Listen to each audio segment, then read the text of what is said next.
அஸ்ஸலாமு அலைக்கும் வரஹமத்துல்லாஹி வபரகாத்துஹு. அல்லாஹு தாலா நம்முடைய வாழ்க்கையில் இருக்கக்கூடிய எல்லா விதமான பயங்கள், கவலைகள் மற்றும் ஆபத்துகளிலிருந்து நம்மை பாதுகாத்து நம்முடைய தேவைகள் அனைத்தையும் பூர்த்தி செய்து தருவானாக. ஆமீன் ஆமீன் சொல்லுங்க. இன்னைக்கு நாம பார்க்க போற பதிவு ஒவ்வொரு நாளும் நம்மையும் நம்ம குடும்பத்தையும் விபத்துகள், நோய்கள், தீங்குகள்ல இருந்து மின்னல் வேகத்துல பாதுகாக்கக்கூடிய ஒரு மிக முக்கியமான துவாவை பத்தி தான் பார்க்க போறோம்.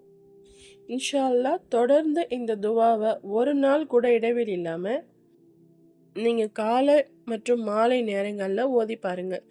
உங்களுடைய பெரிய கவலைகளை கூட அல்லாஹு தாலா நீக்கி உங்க வாழ்க்கையில ஒரு நிம்மதியை தருவான். இந்த துவா ஜாமிஉ திர்மிதி நூல்ல 3388வது ஹதீஸாக பதிவாயிருக்கு.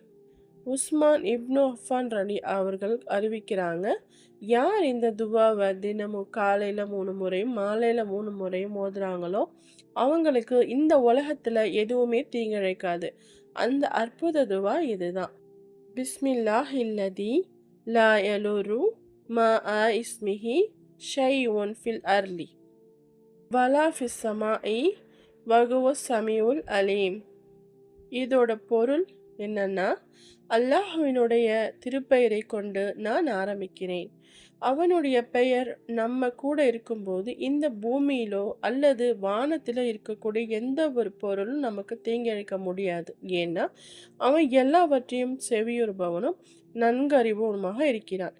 இது துவாக்கள் கபூலாகுவதிலும் நம்மை பாதுகாப்பதிலும் தலைமையான ஒரு துவா அப்படின்னு தான் சொல்லணும்.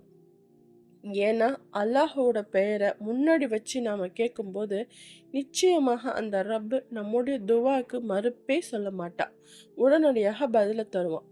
இது என்னோட அனுபவத்திலையும் பலரோட வாழ்க்கையிலையும் மிகப்பெரிய மாற்றத்தை ஏற்படுத்தியிருக்கு.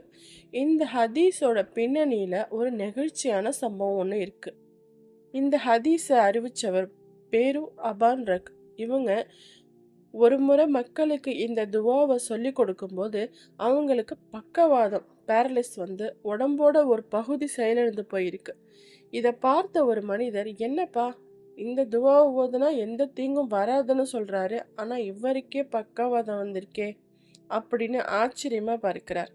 அவர் மனசுல நினைச்சத அபான் ரக் அவர்கள் புரிஞ்சுக்கிட்டு ரொம்ப அழகா சொல்றாங்க. ஏன் ஏன் என்ன அப்படி பார்க்கிறீங்க? அல்லாஹ்வின் மீது ஆணையாக இந்த ஹதீஸ் நான் சொன்னது போல உண்மைதான்.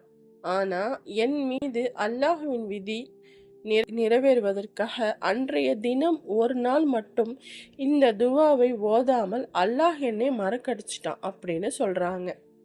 சுப்ஹானல்லாஹ். இந்த வார்த்தையில எவ்வளோ பெரிய சிறப்பு இருக்கு பார்த்தீங்களா? அல்லாஹ் நமக்கு ஒரு விதியை எழுதிட்டானா அதை யாராலையும் மாற்ற முடியாது. ஆனா இந்த திக்கரை யாரெல்லாம் ஒவ்வொரு நாளும் காலையிலையும் மாலையிலையும் ஓதுறாங்களோ அல்லாஹ் அவங்களுக்கு எந்த விதமான குறைகளையுமே கொடுக்க மாட்டான்.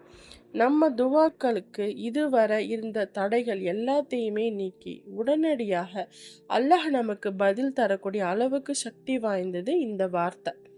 ஒருவேளை துவா ஓதியும் நமக்கு ஏதேனும் கஷ்டம் வந்தால் அது அல்லாஹ்வின் விதிப்படியும் அதில் நமக்கு ஏதோ ஒரு நன்மை இருக்கிறது என்பதையும் நம்ம புரிஞ்சுக்கணும். எனவே இன்ஷா அல்லாஹ் தொடர்ந்து ஒவ்வொரு காலை மாலை நேரங்களில் நியத்து வச்சு இந்த திக்கரை 3 முறை நம்ம ஓதணும். அப்படின்னா அல்லாஹ் நம்மையும் நம் குழந்தைகளையும் எல்லா தீங்குகளில் இருந்தும் பாதுகாப்பான். எல்லாம் வல்ல அல்லாஹ் நம்ம அனைவருக்கும் நற்கிருபை செய்வானாக. ஆமீன் என்று கூறி இந்த பதிவை நிறைவு செய்கிறேன்.